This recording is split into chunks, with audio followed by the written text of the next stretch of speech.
So this is a little bit of an update on the PP, what we believe the timeline looks like here on page 1. This is what has happened so far. Bill's been passed, signed today. This is, again, as of 12:30. We expect guidance to come in next week, the week after. We believe it will go live between the 11th and the 14th. Could be wrong. Guidance is supposed to be issued here. They have 10 days to issue guidance. Perhaps they'll delay that and move it 10 days over here. Next slide. This generally covers 300 or fewer employees. The funding amount is $284.5 billion. You need to have a 25% reduction of gross receipts, and we believe it's quarter over quarter, not over a 9-month period, but a 3-month period. So calendar quarter. That is what we believe. Guidance will be issued and clarified on that. It's got to be a 25% reduction of your revenue. We believe, do we know for sure? No. It's gross receipts accounting method. Is it accrual or cash? We don't know if we're going to be able to pick and choose, or we have to pick one. So that has to be determined. The next two slides are a little bit sideways, but primarily I briefly discussed about this before. You got to be in business by February 15, 2020. Cover period. SBA has 10 days to issue guidance. Some more additional information. You got to tilt your head or rotate the PDF file when the opportunity comes around. 300 fewer employees. Page 5. I'm going over the complexity of this. The original act was 300 pages. There's been 24 interim final rules issued by the Treasury Department, which is 100 pages.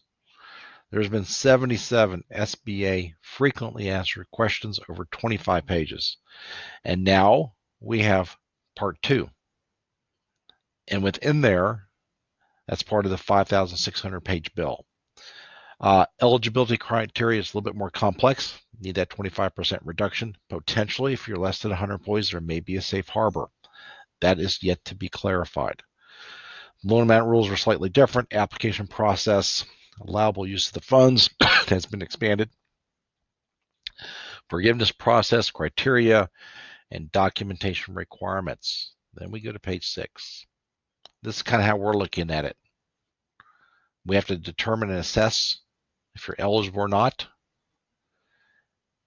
And you may be eligible for both PPP2 and or employee retention credit.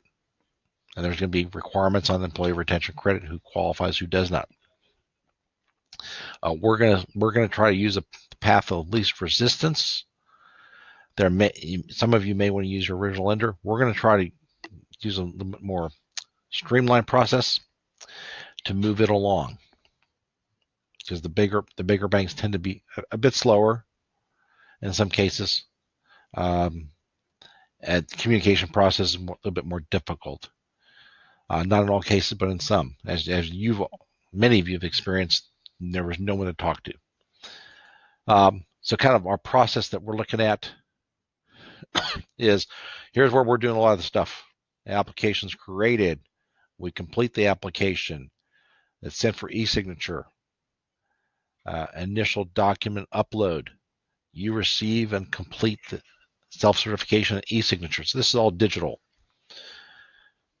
We also setting you up as a user account, so you can just log in. Then we submit it to Biz2 Credit. That's who we're using. We upload any additional information and documents, combination of both of us, perhaps. Approval, a loan comes over, e-signature, closing documents. Funding is all done electronically.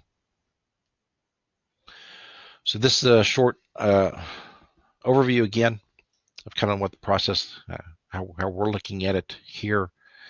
A whole lot different than prior, as you all know. We know for sure. So anyway, more updates to follow in the coming days. Thanks. Bye.